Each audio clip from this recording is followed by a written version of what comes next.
Hi students, मैं Rajasthan school Pawta से हूँ। इस वीडियो में हम लोग आरबीएससी और एनसीईआरटी के सिलेबस को कवर करेंगे। मैं आरबीएससी की 12th क्लास की यूनिट 6 के बारे में बात करूँगा, जो कि है प्रकाशिकी ऑप्टिक्स। तो देखिए,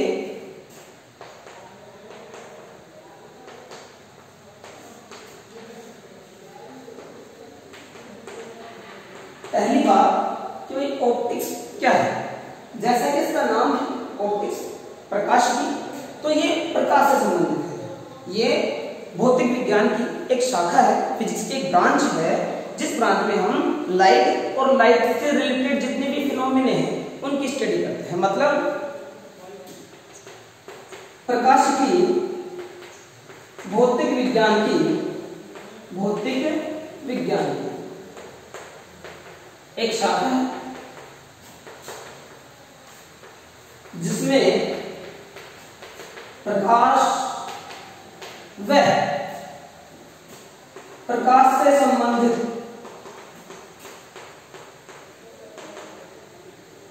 घटनाओं का अध्ययन किया है। ठीक है, प्रकाशिकी भौतिक विज्ञान की वह शाखा है जिसमें प्रकाश व प्रकाश से संबंधित घटनाओं का अध्ययन किया जाता है। प्रकाश से संबंधित घटनाएं कैसे कि भाई हमें चीजें दिखाई कैसे देती हैं, प्रकाश चलता कैसे है। आप लोगों ने 9वीं और 10वीं क्लास में 9th और 10th में पढ़ रखा होगा कि परावर्तन कैसे होता है, अपवर्तन कैसे होता है ना, इंद्रधनुष कैसे बनता है। वो जितनी भी घटनाएं वो सब अपन ऑप्टिक्स में यानी कि प्रकाशिकी में पढ़ते हैं। ठीक है, और जैसा कि हमें पता चलता है कि सारा ही चैप्टर किसके बारे में है, सारी ही यूनिट किसके बारे में है, प्रकाश के बारे में। तो चलिए सबसे पहले देखते हैं प्रकाश क्या है। प्रकाश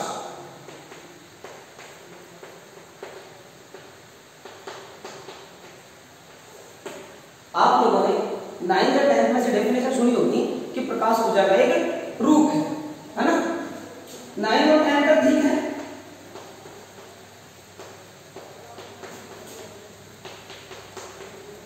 प्रकाश ऊर्जा का एक रूप है। अब बड़ी बात यह है कि ऊर्जा का एक रूप तो है, लेकिन ये ऊर्जा हमारे पास आती कैसे है, कैसे ये जो ऊर्जा है वो प्रकाश में बदल जाती है। तो देखिए इसको समझिए। मान लेते हैं ये किसी पदार्थ का एक परमाणु है, किसी भी पदार्थ का, किसी भी मैटर का एक एटम है, और इसमें यहां इलेक्ट्रॉन है। अब मान लीजिए हमने इस इलेक्ट्रॉन को किसी भी तरीके से एनर्जी दी, ऊर्जा दी, और जैसे इस इलेक्ट्रॉन को ऊर्जा मिलेगी, ये इलेक्ट्रॉन ऊर्जा पाकर निम्न कक्षा से उच्च कक्षा में संक्रमण कर जाएगा, यानी कि ये इलेक्ट्रॉन यहां चला जाएगा। इलेक्ट्रॉन को ऊर्जा मिली, ऊर्जा लेकर इलेक्ट्रॉन यहां से यहां। अब हम जानते हैं सब, आप लोगों ने केमिस्ट्री में पढ़ा होगा, इलेक्ट्रॉन यहां रह नहीं सकता, ये इलेक्ट्रॉन वापस अपनी कक्षा में लौटेगा। अब यहां से देखिए, हम सब लोगों ने ऐसा पढ़ रखा है कि ऊर्जा ना तो कभी नष्ट होती है और ना ही कभी उत्पन्न होती है। Energy can not be destroyed, है ना, कभी खत्म नहीं होती। ये ऊर्जा लेकर ऊपर जाएगा, तो जब ये वापस नीचे आएगा तो हमें हमारी ऊर्जा वापस देगा। तो ये जब ऊर्जा बाहर निकलेगा, ऊर्जा रिलीज करेगा, तो ऐसे ये बहुत सारी क्या निकालता है, विकिरण। दोबारा देखिए, इलेक्ट्रॉन ऊर्जा लेकर ऊपर गया, यहां ये रुक नहीं सकता। जब ये वापस अपनी कक्षा में लौटेगा तो जो ऊर्जा लेकर ये गया था उसी ऊर्जा को ये वापस लौटाएगा, किसके रूप में, विकिरणों के रूप में। और ये जो विकिरण निकल कर आती है, इन्हीं विकिरणों को हम लोग क्या बोलते हैं, विद्युत चुंबकीय तरंग। अंग्रेजी बोलते हैं इलेक्ट्रोमैग्नेटिक वेव, है ना, EMW, DMW नहीं है, EMW, इलेक्ट्रोमैग्नेटिक वेव। अब ये बहुत सारी तरंगें निकलती हैं। अब इन तरंगों में से कुछ तरंगें ऐसी होती हैं, कुछ का मतलब ये जितनी भी तरंगें निकालता है सबकी अलग अलग तरंगदैर्घ्य होती है, अलग अलग आवृत्ति होती है। इसमें से कुछ तरंगें ऐसी होती हैं, स्पेशल कुछ तरंगदैर्घ्य की और आवृत्ति की। जब वो तरंगें हमारी आंखों में पहुंचती हैं, आंखों से होती हुई जब रेटिना पर पहुंचती है, तो रेटिना पर कोई ना कोई सेंसेशन पैदा करती है। रेटिना से उसका सिग्नल माइंड में जाता है, और माइंड में सिग्नल जाने के बाद माइंड उस चीज का कोई ना कोई इमेज, प्रतिबिंब हमारी आंख की रेटिना पर बढ़ता है, और हम उसको पहचानते हैं। आसान भाषा में कहें तो इन विद्युत चुंबकीय तरंगों में से कुछ तरंगें ऐसी होती हैं जिनके कारण हमें वस्तुएं दिखाई देती हैं, और ये जो कुछ तरंगें हैं इन कुछ तरंगों को हमने नाम दिया है प्रकाश, या फिर बोल सकते हैं दृश्य। तो 12th के हिसाब से अगर अपन डेफिनेशन लिखें तो क्या हो जाएगी कि भाई प्रकाश या दृश्य प्रकाश विद्युत चुंबकीय तरंगों का एक भाग है जो कि वस्तुओं को देखने में सहायक है। प्रकाश विद्युत चुंबकीय तरंगों का एक भाग है जो कि वस्तुओं को देखने में सहायक है। ठीक है, तो अब अपन अगर 12वीं के हिसाब से 12th के हिसाब से इसकी डेफिनेशन लिखेंगे, परिभाषा लिखेंगे, तो क्या है प्रकाश? प्रकाश विद्युत चुंबकीय तरंगों का एक भाग है जो कि वस्तुओं को देखने में सहायक है। और शब्दों में कहा जाए तो हम ये भी कह सकते हैं कि प्रकाश एक प्रकार की विद्युत चुंबकीय तरंग है। ठीक है, वीडियो को पॉज करके स्क्रीनशॉट ले लीजिए।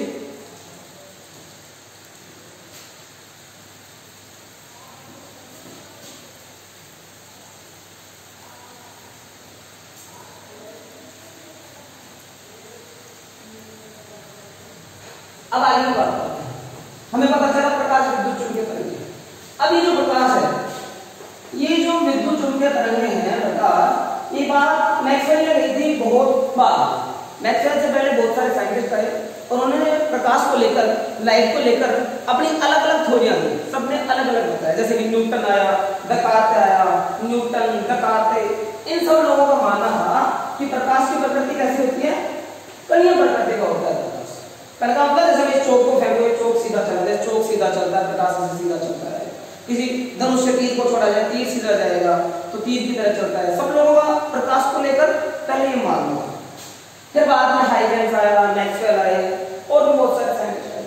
उन लोगों ने बताया कि प्रकाश तीर की तरह नहीं चलता, सीधा तीर या कण की तरह नहीं चलता। उनका मानना था कि प्रकाश ऐसे चलता है जैसे पानी में पत्थर डालने पर लहरें चलती है, इस तरीके से।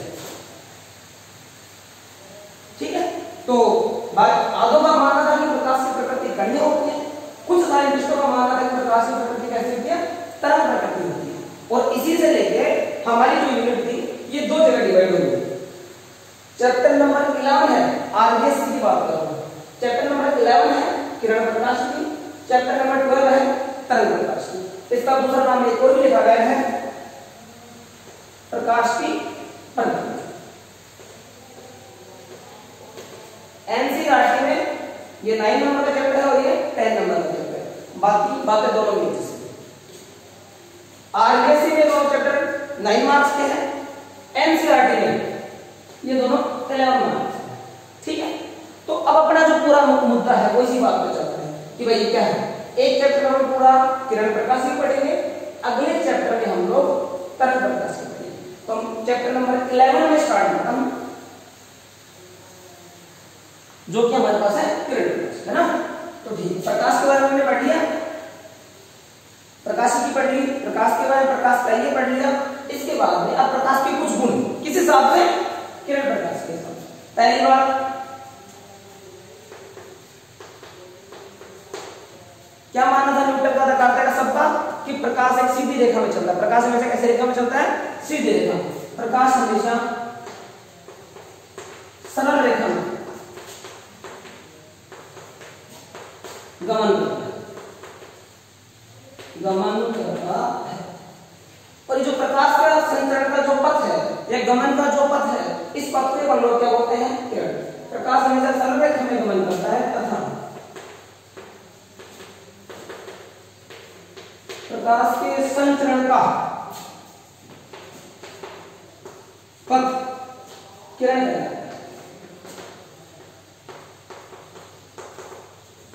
ठीक है, क्या है किरण? बातें समझ में आ रही है? जो किरण आया, प्रकाश आया, तो इसीलिए इस चैप्टर का नाम क्या रखा, किरण प्रकाश। प्रकाश हमेशा सरल रेखा में गमन करता है तथा प्रकाश के संचरण का पथ क्या कहलाता है, किरण कहलाता है। ठीक है, इसके बाद एक और बात, अगर एक किरण ना जाके बहुत सारी किरणें जाए इस तरीके से कहीं पर, और जनरली हमेशा ही ऐसा होता है, जनरली हमेशा ही ऐसा होता है कि कभी भी एक किरण नहीं चलती, बहुत सारी किरणें एक साथ चलती हैं, और बहुत सारी किरणों का जो ये समूह है इसको हम लोग बोलते हैं प्रकाश पुंज। किरणों का समूह प्रकाश पुंज कहलाता है। ठीक, इसके अलावा एक और बात, हमने ऐसा मैंने एक बात कही जब मैं प्रकाश को पढ़ा रहा था कि भाई बहुत सारी तरंगें निकलती हैं और इनमें से कुछ स्पेशल तरंग दैर्ध्य या कुछ विशेष तरंग दैर्ध्य की कुछ ऐसी तरंगें होती हैं जो ही रेटिना पर इफेक्ट डालती है। तो वो विशेष जो तरंग दैर्ध्य कहां से लेकर कहां तक होती है? प्रकाश, मैं प्रकाश बोलूं या बोल सकता हूं दृश्य प्रकाश। दृश्य प्रकाश की तरंग दैर्ध्य ये आपको किसी बुक में मिल जाएगा 400 से 760, किसी मिल जाएगा 380 से 800, है ना, लगभग 380 नैनोमीटर से 760 नैनोमीटर तक होती है। नैनोमीटर से मेरा क्या मतलब है, यहां लिख लेना 1 नैनोमीटर इक्वल टू 10 की पावर -9 मीटर। यानी इतना तो पता चलता है कि प्रकाश की जो तरंग दैर्ध्य है वो कम होती है। तरंग दैर्ध्य सब जानते हैं कि जब भी कोई तरंग इस तरीके से आगे बढ़ती है, इस तरीके से, तो ये एक तरंग और एक ग्रह को मिलाकर यहां से यहां तक की जो दूरी होती है, इस दूरी को हम लोग क्या बोलते हैं फिजिक्स में तरंग। ठीक है, और ये 11th क्लास में डिटेल्स है। इसके अलावा और कुछ प्रकाश की चाल कितनी होती है, तो देखिए प्रकाश की निर्वात में चाल 3 × 10⁸ मीटर पर सेकंड होती है। दुनिया में किसी भी चीज की है सबसे ज्यादा चाल, इससे ज्यादा स्पीड, इससे ज्यादा वेलोसिटी किसी भी चीज की नहीं है। 3 × 10⁸ मीटर पर सेकंड। अगर लगभग आप किलोमीटर में चेंज करोगे तो ये आएगा लगभग 3 लाख किलोमीटर पर सेकंड। कितना आएगा?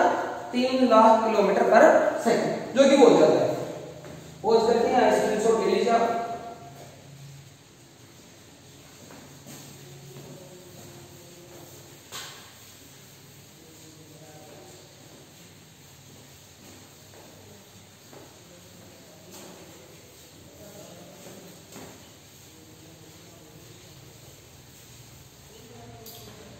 एक और जनरल सी बात कि भाई हमें जो चीजें दिखाई देती हैं, जब मैं किसी ऑब्जेक्ट को देखता हूँ, मैं बोर्ड को देख रहा हूँ या फिर आप मेरे को देखते हैं या मैं आपको देखता हूँ, ये जो सब काम है इसमें प्रकाश की कौन सी घटना होती है?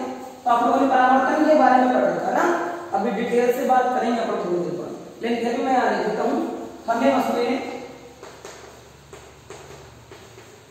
प्रकाश की परावर्तन की घटना के कारण दिखाई देते हैं। कैसे? अगर मैं इस चौक को देख पा रहा हूं तो क्या चक्कर होता है कि भाई कहां से कहीं से प्रकाश करनी आई। जैसे मैंने कमरे में बल्ब ऑन किया तो बल्ब से प्रकाश करनी आई, मैंने खिड़की खोली तो खिड़की से प्रकाश करनी आई। प्रकाश करने इस चौक के ऊपर आई, इससे टकराई, टकराने के बाद यहां से उनका परावर्तन हुआ और वो परावर्तित करने मेरी आंखों में गई, और जब वो मेरी आंखों से जाती रेटिना पर गई और रेटिना पर उस चौक का एक उल्टा प्रतिबिंब बनता है और फिर रेटिना से सिग्नल जाते हैं माइंड में, और फिर माइंड मेरे को सीधा करके बताता है कि क्या है, चौक है। जब अपन आंख के बारे में पढ़ेंगे, आई के बारे में अपन डिस्कस करेंगे, तब इस चीज को डिटेल से पढ़ेंगे। ठीक है, ताकि बेसिकली कौन सी घटना हो रही है? परावर्तन। प्रकाश का परावर्तन ही है जिससे हमें चीजें दिखाई देती है।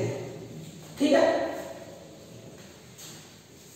तो परावर्तन से दिखाई देती है, तो हम परावर्तन के बारे में बात कर लेते हैं। देखिए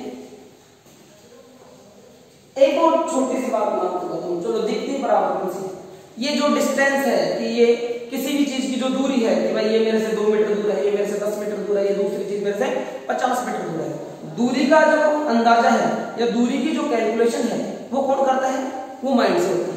और कैसे होती है उनका कैसे पता चलता है? देखिए ये मान लीजिए अपनी दो आंखें हैं और कोई वस्तु यहां रखी है, तो इस वस्तु से ये प्रकाश किरण ऐसे ही, ये प्रकाश किरण ऐसे, ये लाइट ऐसे और ये लाइट ऐसे, और इस वस्तु में दोनों आंखों में कोई ना कोई कोण बनाया। अगर कोई इसके नजदीक होगी ऐसे तो वो भी कोई ना कोई कोण बनाएगी, कोई ना कोई एंगल क्रिएट करेगी। ये कोण अलग है, ये कोण अलग है। मान लीजिए थोड़ी देर के लिए 30 डिग्री हो रही है 35 डिग्री, तो हमें जो पता चलता है दूरी को इस कोण से चलता है। जैसे जैसे कोण बड़े होते चले जाते हैं वस्तु नजदीक होती है, जैसे जैसे कोण छोटे होते चले जाते हैं वस्तु दूर हो जाती है। अगर इसके ये दो आंखें हैं कोण आसानी से समझ में आ रहा है। अगर एक ही आंख होती दो तब भी कोण तो बढ़ते ही है ना, थोड़ी जिसकी एक आंख होती है उसको पता नहीं चलता क्या दूर है क्या नजदीक है ना, पता तो चलता है। लेकिन देखिए ये ऐसे और कोई यहाँ, अब मान लीजिए 20 डिग्री और यहाँ पर जो है 32 डिग्री। अब इन दोनों कोणों में अंतर बहुत कम है, तो इस स्थिति में वस्तु की दूरी का पता लगाना कौन दूर है कौन पास है थोड़ा मुश्किल हो जाता है। तुलनात्मक रूप से यहाँ आसानी से पता चलता है, 5 डिग्री का अंतर है तो जल्दी पता चलेगा, यहाँ अंतर कम है तो पता करने में दिक्कत हो जाती है। आप चाहो तो देख सकते हैं, अगर आप अपनी एक आंख बंद करके किसी चीज को छूने की कोशिश करोगे तो आपके अंदर से अलग निकलता है। जैसे मेरे पास डस्टर है और मैं मेरी एक आंख पे हाथ रखूं, एक आंख में मेरी हाथ रखूं और पेज को टच करूंगा तो फिर मेरे को लगेगा ये यहाँ पे है और मेरे हाथ ऐसे स्लिप हो जाएगा। आप सब लोग इसको घर पे करके देखिए।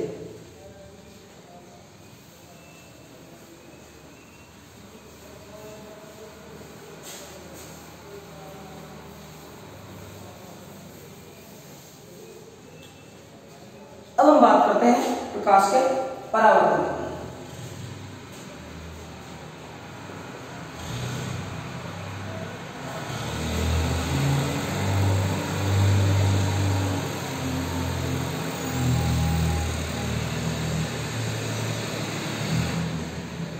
Reflection of light.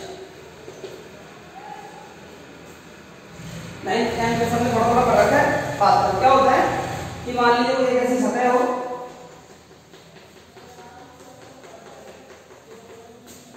ये मैंने कोई कांच लिया और उसके एक तरफ पॉलिश कर दी, अब क्या बनेगा ये दर्पण। और मान लीजिए दर्पण पर कोई प्रकाश किरण ऐसे आती है, इस तरीके से ऐसे आई और फिर ऐसे चली गई।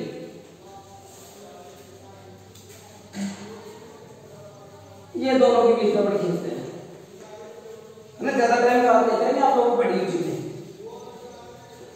ये क्या होगी? आपतित किरण। इंसिडेंट रे ये क्या होगी? परावर्तित किरण। ठीक है, और ये अपने पास अभिलंब। अभिलंब कैसा? जब भी कोई सतह हो उसके ऊपर जो अपन 90 डिग्री का कोण बनाते हैं, लाइन खींचेंगे, उसको बोलेंगे अपन अभिलंब, है ना, 90 डिग्री। जैसे मैं आपसे बात करूंगी भाई मान लीजिए दर्पण है तो इसका अभिलंब कैसे होगा? ऐसे, बस हाथ में से पेन पकड़ लीजिए, ये अभिलंब होगा सीधा ऐसे। अब आप उसको ऐसे करेंगे तो अभिलंब इस तरीके से होगा, आप ऐसे करेंगे अभिलंब ऐसा हो जाएगा, आप टेढ़ा करेंगे अभिलंब इस तरीके से। तो अभिलंब में से कितना डिग्री कोण बनाते हैं? यहाँ पर 90 डिग्री। ठीक है, और ये नाम दे देता हूं PQ। तो हमारे पास PQ आपतित किरण, QR परावर्तित किरण, और मैं यहां लिख देता हूं OQ अभिलंब। और जो I है वो क्या कहलाता है? आपतन कोण। और जो R है इसको हम बोलेंगे परावर्तन कोण। और क्या डेफिनेशन लिखेंगे अपन परावर्तन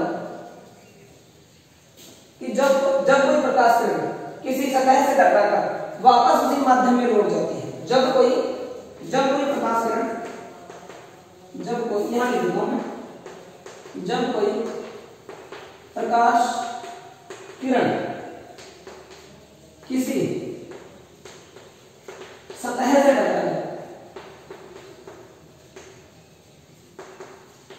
अब ये सतह कैसे हो सकती है? आपके पास ये सतह दर्पण हो सकता है ना, आपके घर पे कोई चम्मच हो सकती है, कुछ भी ऐसे रहता है। जैसे घड़ी है, यहाँ से टकरा कर जा रहा है तो यहाँ पर हो जाएगा। जब कोई सतह जब कोई प्रकाश किरण किसी सतह से टकराती है वापस उसी माध्यम में लौट जाती है।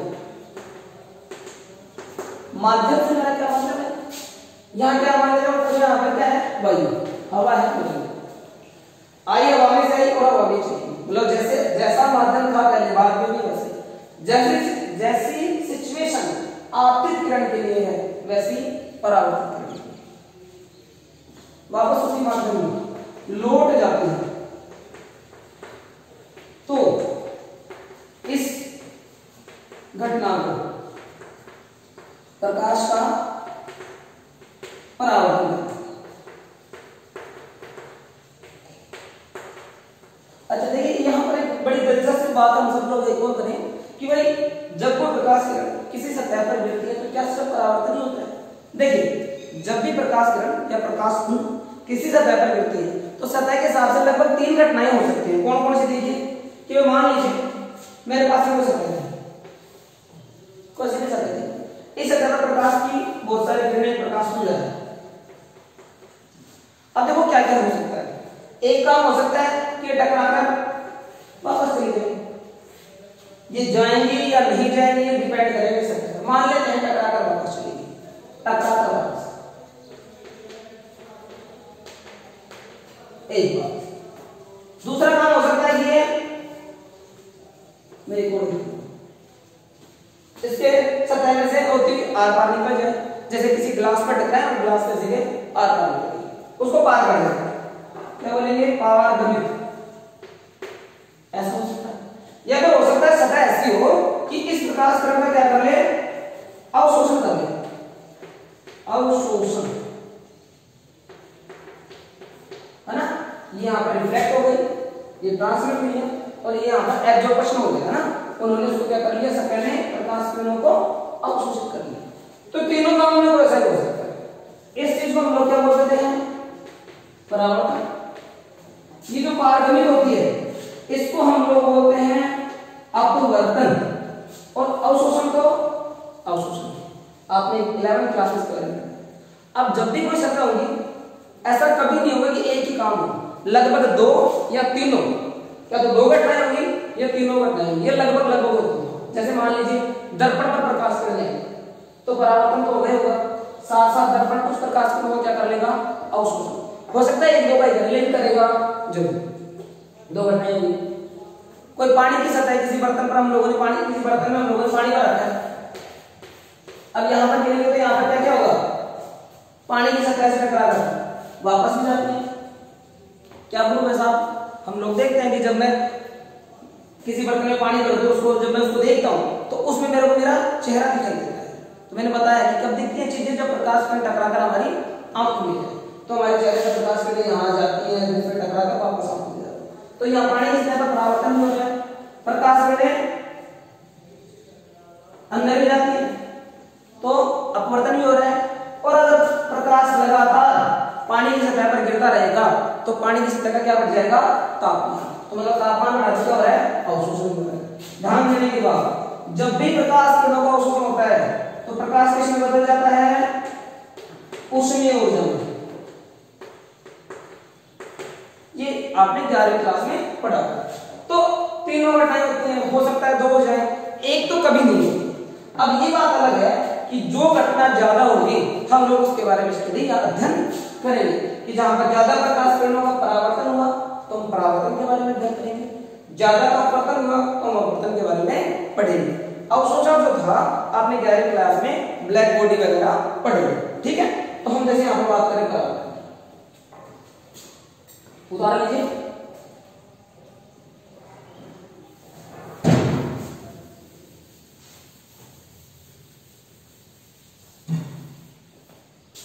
परावर्तन के नियम आप लोगों ने पढ़े होंगे, है ना। परावर्तन के नियम क्या क्या नियम है, पहला नियम सब लोगों ने पढ़ रखा है, आपतन कोण और परावर्तन कोण बराबर होते हैं।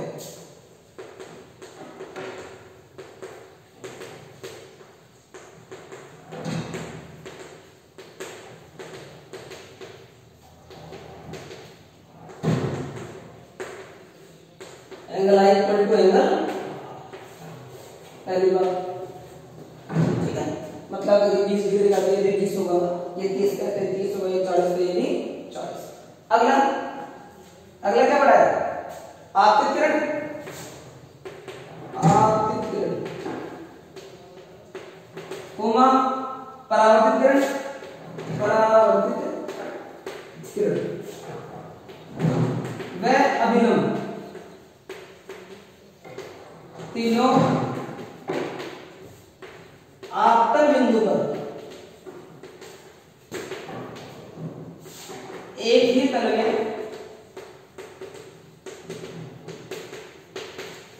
क्या लिखा? आपतित किरण, परावर्तित किरण व अभिलंब तीनों आपतन बिंदु पर एक ही तल में होते हैं। मतलब ये जहां पर मिल रहे हैं, अब एक तल का क्या मतलब है? कौन से तल में है ये है इस बोर्ड वाले तल में। आपतित किरण मैंने बोर्ड पे दिखाई, परावर्तित बोर्ड पे दिखाई और अभिलंब, और यहाँ पे जो मिल रहे हैं ये इस तल में मिल रहे हैं। अगर इसे ऐसे दर्पण रखा है तो ये तीनों जिस तल में मिलेंगे वो तल कौन सा होगा? मान लीजिए थोड़ी देर के लिए ऐसे मान लीजिए, अगर ये दर्पण ऐसे रखा है तो आपतित किरण, परावर्तित किरण और अभिलंब किस तल में होंगे? इस तल में, इस तरह का, ठीक है। तो ये दर्पण यहाँ पर ऐसे रखा है और ये सारे क्या है? बोर्ड के तल में। क्लियर? लिख लीजिए।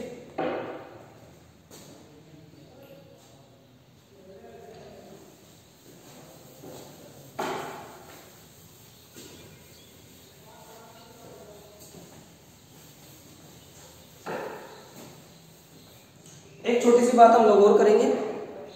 देखिए, मैंने आप लोगों से कहा कि हम चीजों को देख पाते हैं परावर्तन की घटना के कारण। अगर ये मैं बोर्ड पे जो लिखा है, ये लिखा हुआ है ये वायु, मैं इसको पढ़ रहा हूँ, ये किसके कारण? परावर्तन करने के कारण। और अगर मैं सुबह दर्पण में, मिरर है ना अपने घर पे लगा हुआ है जो आईना, उसमें अगर मैं मेरा चेहरा देख पाता हूँ, वो भी किसके कारण? परावर्तन के कारण। देखिए थोड़ी देर, इस मोबाइल में मेरा फेस भी परावर्तन के कारण दिखता है, और इस बोर्ड पर जो लिखा हुआ है वो भी किसके कारण दिखता है? परावर्तन के कारण। तो थोड़ी सी सोचने की बात ये है, अगर सोचा जाए कि भाई बोर्ड में तो मेरे को मेरा चेहरा नजर नहीं आता, लेकिन मोबाइल में या दर्पण में कुछ चीजों में मेरे को मेरा चेहरा नजर आता है, जबकि ये भी परावर्तन है और वो भी क्या है? परावर्तन। तो ये क्या चक्कर है? देखिए, इससे हम लोगों ने परावर्तन को दो जगह बांट देते हैं। कभी ऐसा हो, मान लीजिए कोई सतह है,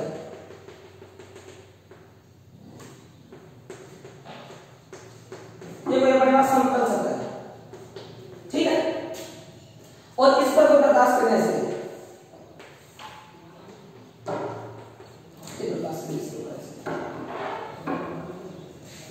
इसके ऊपर प्रकाश करने से, मान लीजिए यहां पर कुछ भी ऑब्जेक्ट ए अपने लीजिए, ए लिखो, ये प्रकाश करने से सतह एकदम समतल है, ये ऐसे कैसे चली जाएगी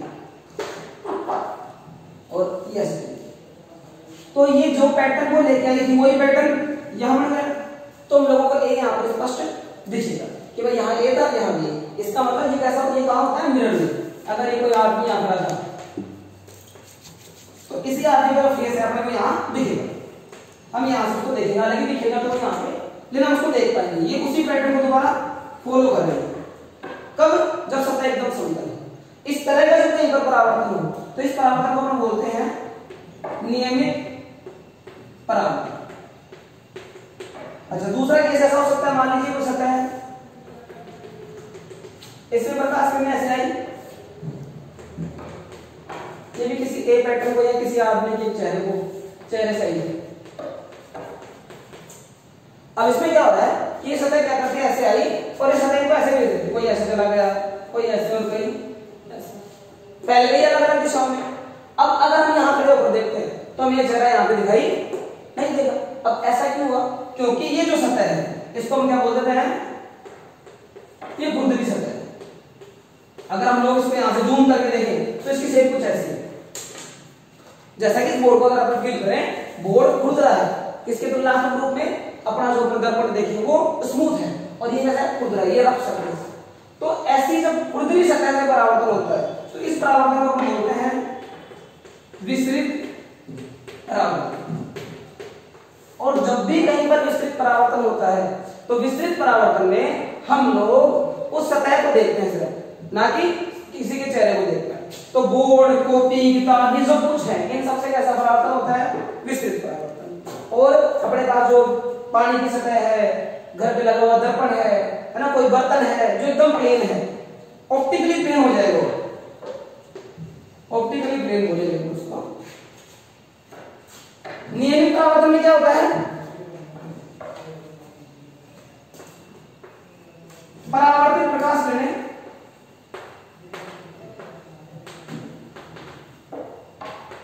किरणें निश्चित दिशा में, अब हम बोले समान दिशा में जाती है, समान दिशा में जाती है।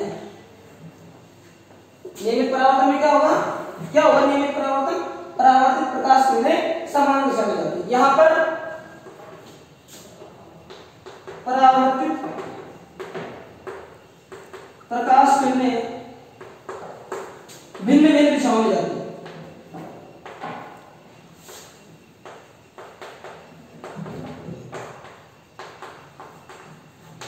ठीक है, अगर आपसे आज का कोई क्वेश्चन पूछा जाए कि हम बुक में या बोर्ड पे अपना चेहरा नहीं देख पाते, जबकि दर्पण में हम अपना चेहरा देख लेते हैं, तो रीजन क्या है कि बुक है, बोर्ड है, इन सबसे विस्तृत परावर्तन होता है क्योंकि सतह खुरदरी होती है, और जो दर्पण है उससे समतल परावर्तन होता है, सॉरी जो दर्पण है उसकी सतह समतल होती है, तो उससे नियमित परावर्तन होता है। ठीक है, अगर किसी को दिक्कत हो तो कमेंट बॉक्स में अपनी प्रॉब्लम जरूर लिखें। Thank you.